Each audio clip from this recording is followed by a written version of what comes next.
Karunagappally CS Subramanian Potti ലൈബ്രറിയിൽ IV Das അനുസ്മരണവും കവിയരങ്ങും നടത്തി. വായനാ പക്ഷാചരണത്തിനും സമാപനമായി. കരുനാഗപ്പള്ളി CS സുബ്രഹ്മണ്യൻ പോറ്റി ലൈബ്രറിയിലാണ് വായനാ പക്ഷാചരണം സമാപിച്ചത്. വായനാ പക്ഷാചരണത്തിന്റെ സമാപനത്തോടനുബന്ധിച്ച് IV ദാസ് അനുസ്മരണവും കവിയരങ്ങും നടത്തി. Taluk library council secretary V Vijayakumar ഉദ്ഘാടനം ചെയ്തു. വടക്കൻ കേരളത്തിൽ 300ഓളം ഗ്രന്ഥശാലകൾ ദേശീയ സ്വാതന്ത്ര്യ സമരത്തിന്റെ ഭാഗമായി രൂപം കൊണ്ടു. ദേശീയ സ്വാതന്ത്ര്യ സമരത്തിന്റെ ഭാഗമായി രൂപം കൊണ്ടു ആദ്യമായി കേരളം എന്ന സജ്ജീകരിക്കുന്ന ലൈബ്രറിക്കാര് അഖില കേരള ഗ്രന്ഥാലയ സംഘം എന്നായിരുന്നു പേര്. അതിന് K ദാമോദരനാണ് അതിന് മുൻകൈ എടുത്തത്. തുടർന്ന് അതിന് തുടർച്ച ഉണ്ടായി PT ഭാസ്കര പണിക്കർ.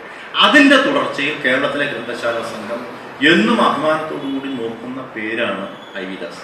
1946 എഴുതപ്പെട്ട് വീണ്ടും 73 ഒന്നുകൂടി എഴുതിയ ഏറ്റവും സുസംഘടിതമായി ഏതൊരു മനുഷ്യൻ കയറി നിൽക്കാൻ കഴിയാവുന്ന ഒരിടമായി കേരള ഗ്രന്ഥശാല സംഘത്തെ മാറ്റിയ ആക്ടിന്റെയും റൂളിന്റെയും പുറകിൽ പ്രവർത്തിച്ച നിതാന്ത ദീക്ഷണശാലി അദ്ദേഹമായിരുന്നു തോന്നുന്നു. 2, കേരളത്തിലെ ഗവൺമെന്റിന് ഏത് ഗവൺമെന്റ് വന്നാലും അത് ആ ഗവൺമെന്റ് തദ്ദേശ സ്വയംഭരണ സ്ഥാപനങ്ങൾ വാങ്ങുന്ന വീട്ടുകരത്തിന്റെ ഒരു തുക, അത് ഗംഭീരമായ കാര്യമുണ്ട്. 1% ഏറ്റവും കുറഞ്ഞ 1% എന്ന ബജറ്റ് ഇത് പോയാൽ അപകടകരമാവുമെന്ന് കണ്ടുകൊണ്ട് പരമാവധി 1% നടത്തി. അങ്ങനെ നിഷ്കർഷിക്കുന്ന ഒരു നിയമനിർമ്മാണം നടത്തി. അങ്ങനെ ഗ്രന്ഥശാലകൾക്ക് പണം ഉണ്ടാകുമ്പോൾ ആ പണത്തിന്റെ 50% നിങ്ങൾക്ക് മുമ്പേ പോയ അന്നും ഇന്നും കവികൾ ജീവിതത്തിൽ രണ്ടറ്റ കൂട്ടുമുട്ടിക്കാൻ പാടുപെടുന്നവരാണ്.